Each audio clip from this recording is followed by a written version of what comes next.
Hello, my name is Kayla. I am like you in a lot of ways.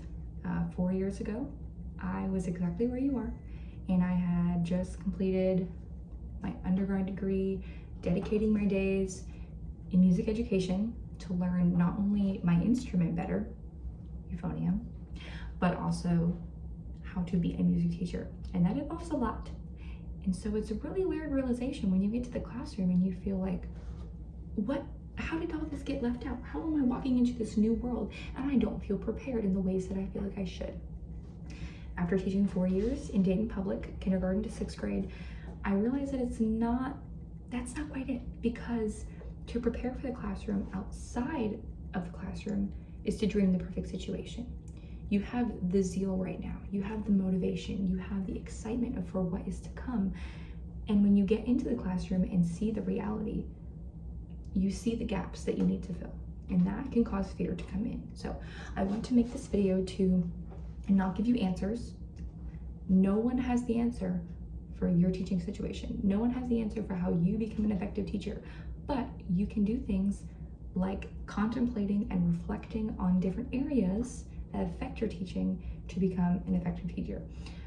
One thing that will give you answers, though, I wish I had the book to hold up here, but I just moved, so it's packed away, but it is Harry and Rosemary Wong's book, The First Days of School. If you would see my book, you would see it has sticky notes in it, it has writing all in it. I basically did my own book club, and I honestly encourage you to do a book club of some kind on this book. It is definitely worth it. It's like 476 pages, and it is very accurate at getting your mind in the classroom without physically being in the classroom. It will make you ask yourself questions and contemplate things that you don't normally, and that is good preparation. So the few things that I do want to talk about, I'm not going to elaborate on everything because I think this is meant for you to reflect on and not for me to give you answers.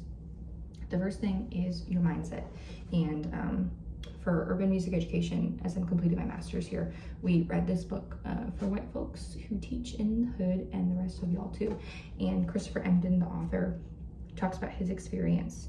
And one of the things he says is that a lot of things are put in negative terms versus positive terms. And so an example of something you might hear as advice is, don't smile till November. And he speaks on that as, unfortunately, the mantras like that require us to remove all emotion from our teaching. It turned us from passionate educators into automatons who worked to maintain the school structures and inequities. Rather than face our fears, the mantra helped us to mask them. So you're going to have insecurities as you go into your first year of teaching. You had insecurities when you came to college. You have insecurities when you walk into new seasons because you're excited about it, but you know that the season is there to grow you. And so you recognize that there are gaps to fill and there are areas that you are not experienced in. That's okay. What you can do is prepare your mindset, and your mindset is going to be your biggest strength that you can have. Robert Baden-Powell, who inspired the Boy Scout movement, described preparation as being in a constant state of readiness in mind and body in order to do one's duty. Your duty is to be a teacher, constant throughout the day. You wake up, you prepare yourself as you're thinking, while you're teaching, when you're changing classes, as you're driving home, as you're preparing lessons. Constant state of readiness in mind and body in order to do one's duty. So preparing yourself is not just a one thing, I did it, I'm good for the week. No, preparing yourself is not writing lesson plan. Preparing yourself is constantly in your mind. So I want you to think about what helps steady you and bring you hope. How can you take a negative term, turn it to a positive term? And what do you do when you feel overwhelmed? Those things that are in you and are characteristics of you as a person are going to show themselves as in your teacher form. So reflect on them and allow them to help you rather than hurt you. 2, community. Have a teacher buddy that is encouraging. If you watch the video, I'll put it linked here. It's like 20 minutes long. Over 4 years, my friend Lauren and I just sent videos back and forth, and this doesn't have all of them, of course, and I just put snippets, but you will see how we started to encourage each other, how we were real and vulnerable, but we did not gossip. We didn't just stay in the dumps, but we encouraged each other, we spoke truth, and we processed through what was going on, which is really important and why you need community. You may walk into your school and you may realize, wow, this is a really welcoming environment. These people are really uplifting. You may walk into your teacher environment and realize, wow, these people just like to gossip. And leaving every day after talking to those people really puts a damper on you and is hard. It's a weight that you feel like you can't breathe under. Recognize what situation you are in and then find the community where you are having someone that's encouraging you.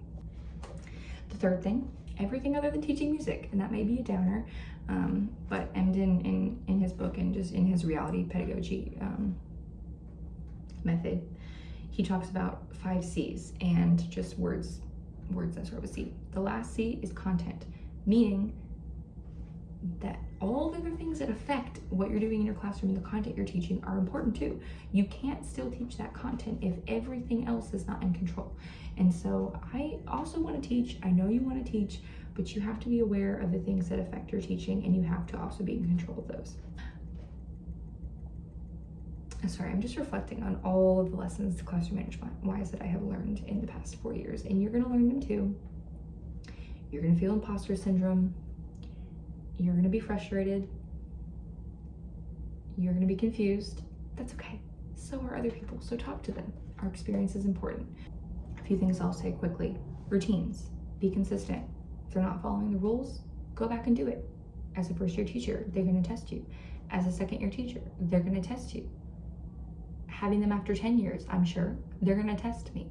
And if they know I'm not consistent, they're going to test me a lot easier, okay? Be consistent and they will know that there is a stopping point. Also, believe that they can rise to the standard that you're setting.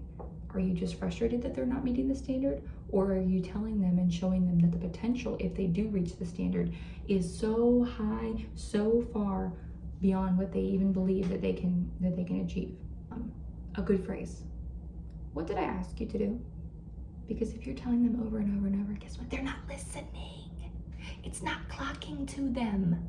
So stand on business and ask them, what did I ask you to do?